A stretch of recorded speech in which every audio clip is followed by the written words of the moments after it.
이게 참 이제 어려운 문제입니다만 사실은 잘못 설정한 의제라고 저는 생각을 합니다. 성장이냐 분배냐. 다 아시겠지만 사회 구성원 다수가 받아들일 수 없을 정도의 불균형한 분배 또는 정의롭지 못한 분배 상태를 가진 국민 경제는 절대로 건전하게 지속적으로 성장할 수 없습니다. 그런 사례를 저는 단 하나도 알지 못합니다. 동시에 성장하지 못하는 국민 경제는 장기간 분배 상태를 호전시키는 것이 불가능합니다. 그래서 우리가 이 성장과 분배는 늘 일정 정도의 이 공존관계이기도 하고 일정 정도 갈등관계이기도 합니다. 단기적으로 보면 이것이 갈등관계인 경우가 종종 나타나지만 길게 보면 둘은 같이 갈 수밖에 없는 문제거든요. 지금 성장이냐 분배냐는 이런 쟁점이 제기된 것은 저는 어떤 실사구시적인 토론이라기보다는 이것은 이데올로기 논쟁의 성격이 매우 강합니다. 그러니까 지금 참여정부가 추진하는 어떤 시장개혁이나 구조개혁의 기본 방침이 적절치 않다거나 또 그것이 자기의 이익에 손실을 미칠 수 있다고 생각할 경우에 이런 정책을 가장 손쉽게 공격할 수 있는 방식이 일종의 경제 색깔론이거든요. 분배 위주로 간다. 성장이 저해될 것이다.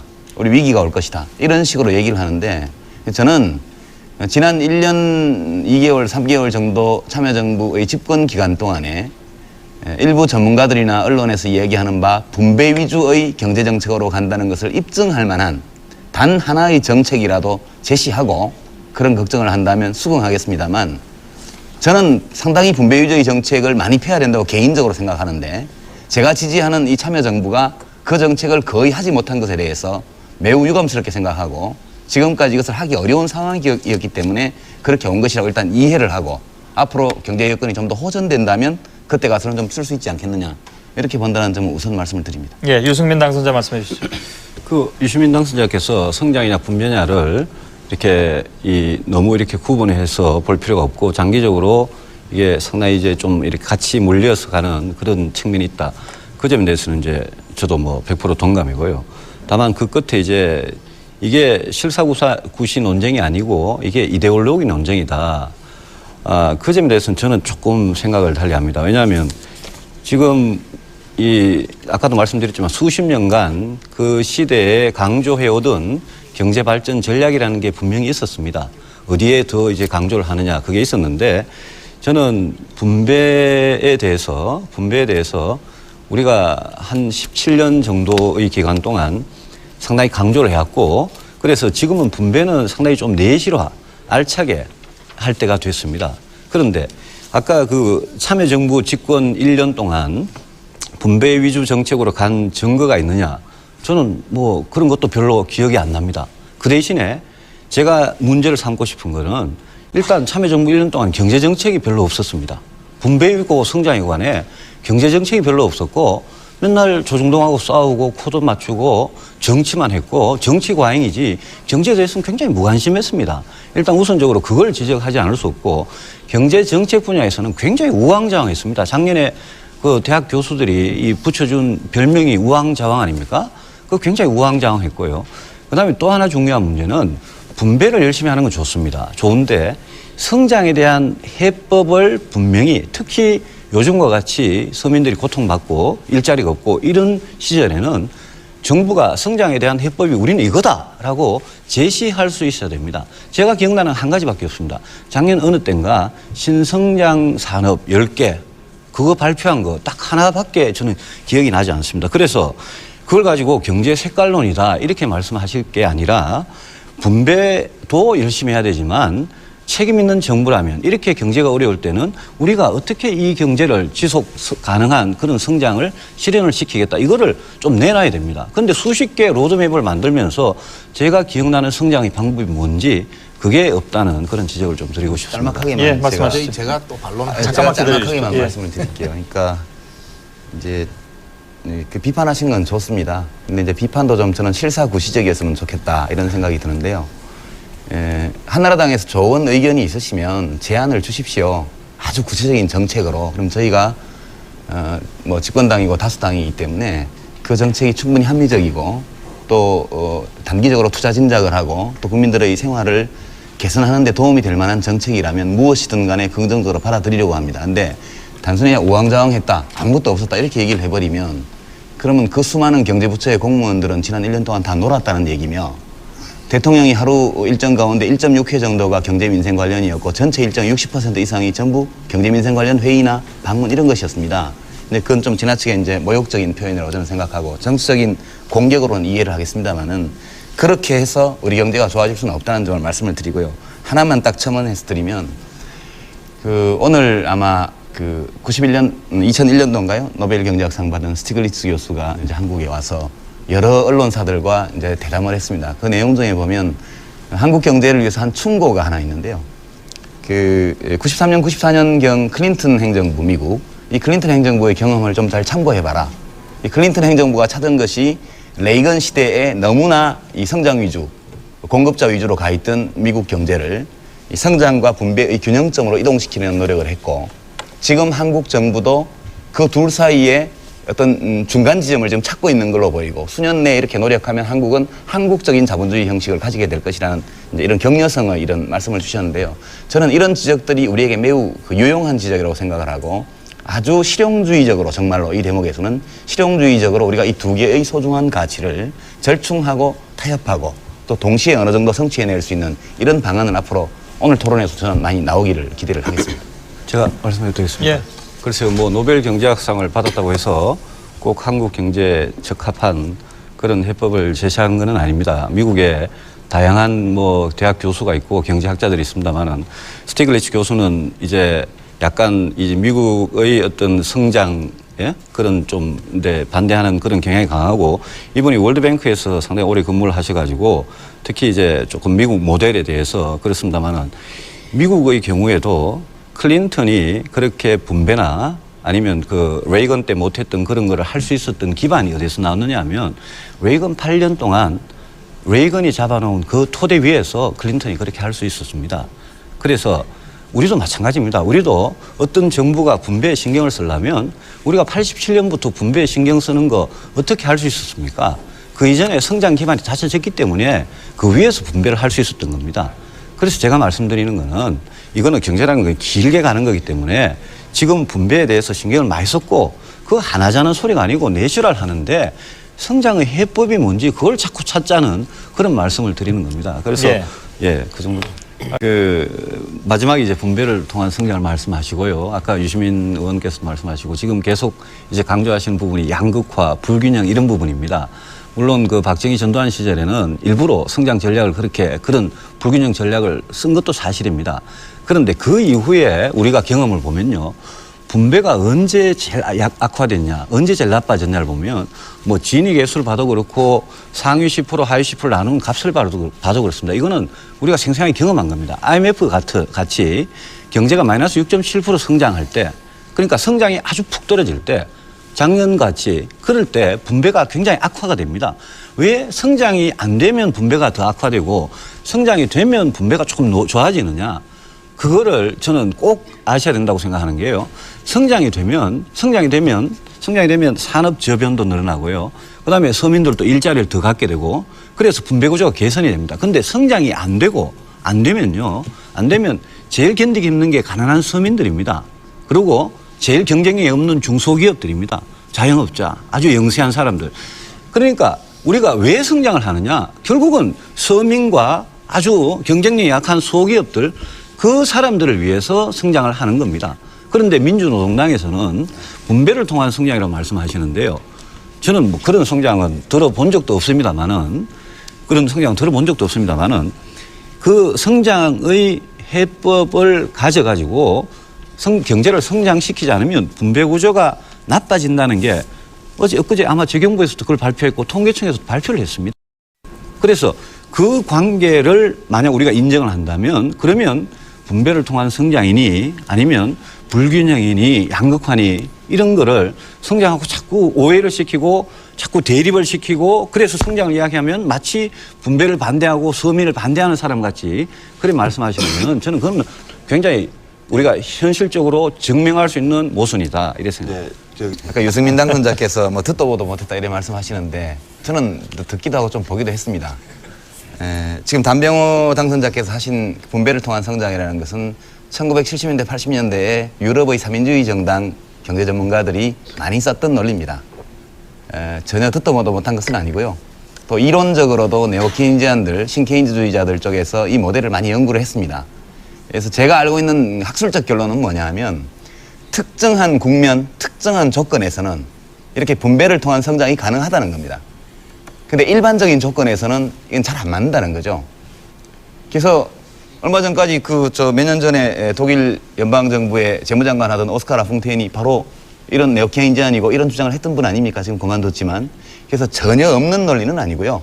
다만 이 논리를 지금 이 한국 경제의 상황에서 적용할 수 있느냐. 이제 그 점에 관해서 확신이 없는 것이죠. 저도 그 이론과 이런 것들을 알고 있지만 지금 이 모델을 여기에 적용하기에 우리가 지금 맞고 있는 이 상황, 이 위기 상황, 혹은 위기적 상황의 그 원인이 과연 그것이 유일한 것이거나 혹은 그것이 가장 중요한 것이냐에 대해서 저도 확신이 안 들기 때문에 저는 그런 주장을 안 하는 것이거든요. 이제 그 점에 대해서 너무 좀 이런 건 듣도 보도 못했다 이래 하시는 건 좀 지나치신 것 같고요. 그 다음에 이제 참여정부의 어떤 대책이 뭐냐 이렇게 이제 말씀을 하시는데 지금 정부에서는 이제 일단 중장기적인 어떤 근본 대책은 역시 혁신주도형 성장 이거에 대해서는 기업 쪽에서도 아마 굉장히 반기는 것으로 저는 알고 있습니다. 기본적으로 혁신주도형으로 가야 된다는 건 기본이고요. 다만 지금 국면에서 결국 경제를 활성화시켜야만 아까 말씀하신 것처럼 일자리도 많이 생기고 분배 상태도 호전되게 되어 있습니다. 우리가 1987년 노동자 대투쟁 이후에 90대 중반까지 진위계수나 이런 각종 지표로 나타난 분배 상태의 호전이 두드러졌거든요. 그러고 나서 외환위기 터지면서 급전직하 이제 상황이 나빠졌는데 다시 기본적으로 경제를 살려야만 그 다음에 분배를 호전시킬 수 있는 것은 분명한 사실이라고 저는 생각을 합니다. 그래서 이 시점에서는 조금 더 구체적으로 그러면 기업의 이 투자를 활성화시키고 특히 투자 여력을 가지고 있는 대기업들, 사내 유보를 많이 갖고 있지 않습니까? 그걸 자꾸 빚 갚는 데 쓰고 있는데 그러지 말고 좀 투자해서 고용도 창출할 수 있도록 하려면 뭘 해줘야 되냐, 정부에서. 이런 거 좀 구체적으로 말씀하시고 동시에 그 민간 가계의 소비 능력이 이렇게 취약해가지고는 어렵습니다. 그래서 지금 뱃뱅크니 뭐니 해서 여러 가지로 신용불량자 문제를 해결하거나 완화하거나 이렇게 한 대책들이 나오고 있거든요. 그래서 민간 가계의 소비 능력 혹은 구매 능력을 증대시키는 노력도 이걸 분배로 몰지 말고 저는 좀 받아주셨으면 좋겠고요. 협조 좀 하고 동시에 지금 투자 여력이 있는 기업들의 설비 투자, 신규 투자를 활성화시키기 위한 어떤 구체적 제안을 정부에게 하고 정부가 그것을 같이 상의하는 이런 쪽으로 간다면 그렇게 큰 논란 없이 우리가 해법을 찾을 수 있지 않을까. 알겠습니다. 이런 건의를 좀 드립니다. 야당과 제게. 지금 설비 투자가 지금 3년째 계속 마이너스 성장입니다. 그래서 정부가 투자를 살리기 위해서 얼마나 노력을 하고 계신지 제가 정확히는 모르겠지만 노력을 하신 그 결과가 지금 설비 투자가 계속 3년째 마이너스고 진짜 저는 걱정되는 거는 공장들이 문을 닫고 빠져나가고 개인들도 지금 통계 정확히 잡히진 않지만 돈을 해외로 빼돌리는 개인들이 저는 상당히 늘어나는 걸로 그렇게 알고 있습니다. 그래서 이 빠져나가는 돈, 그리고 기업들이 아까 현금을 65조 원이나 쌓아두고 지금 투자를 안 한다는 거고 시중에 부동자금이 400조 원이 있는데 투자 쪽으로 안 간다는 거 아닙니까? 그래서 저는 이런 상황에서는 정부가 진짜 좀 아주 한계적으로 막 이래 좁게 작게 이렇게 생각할 게 아니라 이 투자 마인드를 어떻게 살릴 거냐에 대해서 아주 발상의 전환 같은 걸 저는 좀 해야 된다고 생각합니다. 그래서 예컨대 기업에서 꾸준히 요구하고 있는 게 수도권 공장 총량제 이거를 좀 폐지해달라 이게 있습니다. 그런데 다행히 노무현 정권 그다음에 열린우리당이 지금 행정수도 이전을 추진하고 있지 않습니까?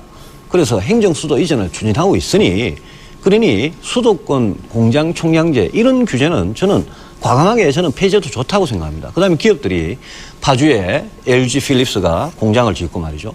삼성이 아산에 뭐 반도체 공장을 하겠다 그러고 또 화성에도 하겠다 그러고 쌍용이 뭐 평택에다 하겠다 그러고 이게 전부 다 수도권 총량 규제 거기도 물겨 있고 또 기업들이 요구하는 게 기업 도시를 만들자는 겁니다. 거기에다가 기업이 투자하고 인프라 다 해주고 학교까지 돼 있고 그런 문화시설까지 다 돼 있는 그런 기업 도시를 만들자는 거예요. 지금 울산 창원이 기업 도시 아닙니까 이미. 그래서 그런 기업들의 요구는 저는 그게 무슨 진재벌이고 친기업이 아니라 그런 거는 거절할 이유가 없다고 생각합니다. 설비 투자가 이렇게 마이너스고 지금 기업들 해외로 도망가는 기업들을 바지가랑이라도 잡고 붙잡아야 될 판이기 때문에 저는 정부가 그런 점에 있어서는 이게 뭐 정경련이 요구하는 거다, 누가 요구하는 거다 이렇게 지금 따질 계제가 아니다. 그래서 이거는 과감하게 해야 된다 이렇게 좀 예, 알겠습니다. 지금 유승민 당선자께서 말씀하신 내용이 수도권 공장 총량제를 폐지하고 기업 도시를 건설하는 것을 좀 허용하자. 뭐 예를 거기에- 들면 그런 겁니다. 예. 거기에 하나 더 얹어놔도 됩니까? 예를 들면 출자 총액 제한 제도를 철폐하는 것도 저 개인적으로는 출자 그것도- 총액 제한도 그것도 예. 아주 시대착오적인 거고 그것도 폐지하는 게 저는 맞다고 생각합니다. 알겠습니다. 천상 제가 또 제가 리스폰스를 좀- 안 할 수가 없습니다. 이거. 제가 좀 말씀드리고 예, 유 의원께서 먼저 관련된 신청하셨으니까 그 다음에 드리도록 제 하겠습니다. 이제 유승민 당선자가 그렇게 말씀하시는 취지를 이해합니다. 이해하는데 이제 우리가 정부가 정책을 집행할 때도 그렇고 국회의원들이 입법을 할 때도 그렇고 우리가 상충하는 어떤 정책 수단을 선택하면 그것이 어떤 가치는 달성하는 데 도움이 되지만 다른 가치를 훼손시키기도 하거든요. 그래서 우리가 하나의 가치만을 추구할 수 없기 때문에 근데 우리가 국토의 균형 발전이라는 가치가 있습니다. 동시에 기업의 투자 촉진이라는 가치가 있죠. 이 어느 하나가 다른 하나를 일방적으로 짓밟는 것은 못합니다. 그러니까 수도권 공장 총량제를 폐지하자든가 수도권 정비법 자체를 아예 없애버리자든가 이런 얘기는 만약 우리가 그 수도권이 아닌 지방의 발전에 관한 여러 전략을 마련하고 그것이 이미 이 시행 단계에 들어가 있다면 충분히 저는 검토해 볼 수 있다고 생각을 합니다. 근데 지금 단계에서 다 없애는 식으로 하는 건 제가 볼 때는 또 기업의 투자 진작을 위해서 다른 가치를 너무 심하게 바른 것이기 때문에 좀 신중한 접근을 요한다는 말씀을 드리고요. 검토의 가능성은 있다고 예, 보시나요? 검토의 가능성은 있죠, 물론 있는 것이고요. 기업이 왜 투자하지 않느냐? 우리가 통상적으로 경제 이론에서 살펴보면 예상 투자 수익률이 이자율보다 높으면 투자하는 거 아닙니까? 근데 안 하고 있죠. 일종의 그 뭐 전문가들이 말하는 유동성 함정에 빠진 거 비슷해요. 사내 유보도 엄청 많고 금리도 굉장히 낮은데 정부가 금융정책, 통화정책을 아무리 써도 투자를 안 합니다. 그러니까 이것은 수익 전망이 몹시 낮기 때문이거나 그러니까 수익성 있는 투자거리가 없거나 또는 수익성 있는 투자거리가 있음에도 불구하고 정부가 쳐놓은 규제 장벽 때문에 그 프로젝트를 집행할 수 없거나 둘 중에 하나일 겁니다, 아마. 그래서 투자 수익 예상이 예상 투자 수익률이 낮은 어떤 사업밖에 없다면 우리가 정부와 기업이 서로 협의해서 기업들이 높은 수익을 기대할 수 있는 뭐 새로운 산업 분야를 찾던가 할 수 있겠죠. 동시에 이미 수익률이 있는 투자거리가 있는데 구체적으로 어떤 규제 때문에 막히는 게 있다면 이건 대화에서 풀어야 됩니다. 그러니까 예컨대 삼성전자가 기흥인가요? 그 반도체 공장을 확장하거나 또는 쌍용자동차가 이제 또 평택이죠, 거기가? 평택인가요? 그 공장을 확대하거나 이런 것들은 해줘야 된다고 봅니다. 근데 그 문제를 그냥 일반적으로 그 수도권 전체의 공장 총량 규제나 수도권 정비법의 규제를 다 푸는 방식으로 하자 그래버리면 실제 필요한 일도 불필요한 논쟁에 휘말려서 못하게 되거든요. 결국 이제 규제를 예. 풀자는 말씀이시죠. 그러니까 우리가 볼 때 일장일단이 있지만 그래도 현재의 국면에서 압도적으로 긍정적인 면이 많은 그런 것들은 하기 위해서 필요한 규제만큼은 풀어야 된다고 저는 봅니다. 그러니까 풀어야 근데 된다는 그걸 지나치게 말씀이시죠. 일반화해서 예, 예. 수도권 규제 전체를 풀어버리자든가 이렇게 되면 아니요, 공장 총량제를 풀자 그랬고 그것 때문에 지금 투자를 못하는 거거든요. 예. 그 문제는 그러니까 많이 저하고 대화할 사실은 여지가 있다고 똑같은- 봅니다. 정부와 예. 기업 사이에 또 여야 사이에 예. 굉장히 실용적이고 정말 실사구시적인 논의를 통해서 할 수 있다고 봅니다. 저는. 예. 하나만 질문을 던져보겠습니다. 예. 이 다 아시겠지만 이제 가공자본 창출해서 예. 계열사 지배하는 거 못하게 하려고 만드는 거 아닙니까? 상위 14개 그 재벌 기업에만 적용하죠. 자기 사업을 위한 신규 투자나 이런 거 출자하는 건 뭐 투자하는 건 관계 없는 거 아닙니까? 그리고 이 관련 업종에 투자하거나 신산업에 투자하거나 신기술 투자하거나 벤처 투자하거나 이게 아무 제한 없습니다. 근데 그럼에도 불구하고 끊임없이 이것을 요구하는 목소리가 있는데 출자 총액 제한 제도를 폐지하면 기업의 신규 투자, 설비 투자가 늘 수 있다는 논거를 한번 제시해 보시겠습니까? 그러면 뭐 한번 검토해 보죠. 뭐. 근데 이제 저는 그런 방금- 논거를 못 봤거든요. 방금 두 분께서 출자 총액 제한 제도가 이게 이제 순자산의 25% 이내로 규제를 하면서 이제 뭐 시청자분들이 굉장히 이제 기술적인 이야기까지 합니다만은 기왕이면 이- 쉽게 풀어서 말씀하시면 예, 되죠. 굉장히 예. 이제 예외 조항을 많이 뒀단 말입니다. 그래서 예외 조항을 많이 뒀기 때문에 구멍이 숭숭 나가지고 기업들이 전혀 여기에 제약을 안 받고 투자 마음대로 한다. 이렇게까지 이제 말씀을 하신 건데 현실은 그렇지는 않습니다. 현실은 그렇지는 않고 기업들이 하고 싶은데 출자 총액 제한에 걸려가지고 못하는 것도 있고 투자 이력이 굉장히 많은 기업 특히 이 제한이 25%면 25%라는 제한보다 훨씬 이렇게 많이 남은 기업 그런 기업은 할 수 있죠. 할 수 있는데 그게 아니고 25%에 이렇게 딱 걸려 있을 수가 있습니다. 기업이. 그런데 뭔가 투자를 하고 싶은데 이게 예외 조항에 해당이 안 돼가지고 투자를 못하는 그런 실질적인 경우가 최근에도 있었습니다. 그렇기 때문에 이게 완전히 무용지물이면 규제는 또 거꾸로 이야기하면 완전히 무용지물은 규제할 필요가 없지 않습니까? 투자를 못하는 게 아니라 출자를 못하는 아니요. 거죠. 그래서 그 문제에 대해서도 이현재 부총리께서는 출자 총액 제한에 대해서 상당히 완화, 폐지에 가까운 폐지라는 표현을 안 썼습니다만 그런데 강철규 공정거래위원장께서는 이현재 부총리의 그런 발언에 대해서 출자와 투자를 구분 못한다. 이렇게 이제 말씀하셨는데 방금 이제 유시민 의원께서 그 말씀을 하시려고 그러는데 출자라는 거는 이제 자본에 참여하는 거죠. 그죠? 투자라는 거는 출자가 투자 안에 이렇게 포함된 개념이죠. 그런데 출자는 투자가 아니다. 이렇게 말씀하실 수는 없죠. 아니요, 그렇지 출자가 않습니까? 투자가 아니라는 것은 아닌데 예. 모든 출자가 투자인 것은 아니죠. 그러니까 이 제도는 원래 도입했을 때부터 우리가 말하는 실물 투자, 그죠? 공장을 짓고 설비를 들이고 사람을 고용하고 이런 실물 투자가 아닌 그 가공의 자본을 창출하기 위한 출자, 순수의 출자 이걸 규제하기 위해서 한 것이고 적용 범위가 극히 좁거든요. 아, 그래서 예, 저는 이것이 원래 의도는 그런데 실제 투자가 수반되는 출자도 같이 있죠. 규제를 받죠. 그래, 받죠. 예. 근데 예. 그 예외 규정 때문에 사실상 우리가 사회적으로 바람직하다, 국민 경제에 도움이 된다고 판단할 수 있는 거의 모든 종류의 투자들이 다 허용되어 있는 거 아닙니까? 그래서 이것이 물론 불만이 있고 다소간의 부작용이 있을 수도 있겠습니다만 이런 것이 정부와 기업과의 관계를 좌우하는 큰 변수가 된다는 것을 저는 좀 실용적인 관점에서 볼 때 잘 이해를 못 하겠습니다. 저도 이게 뭐 굉장히 큰 이슈는 아닙니다. 큰 이슈는 아닌데 거꾸로 유시민 의원님께 하나 질문을 좀 드리면 유엔 보시기에는 그러면 이런 규제는 이게 세계에서 이제 우리나라만 갖고 있는 규제고 그다음에 가공자본 정식 말씀하셨지만 지금 지주회사는 허용하거든요. 지주회사가 자회사에 출자하는 것도 이것도 어차피 가공자본입니다. 그런데 유 의원님께서는 이 출자 총액 제한을 언제쯤 그러면 없애면 된다. 이렇게 보십니까? 그러니까요. 이렇게 이제 그 두 번째 질문은 너무 복잡한 문제라 제가 여기서 답변 안 드리겠고요. 이제 국제적으로 전례가 없는 이런 제도를 왜 우리만 하느냐. 아니요, 그게 아니라 제 말 그 말씀 의문의 핵심은 예.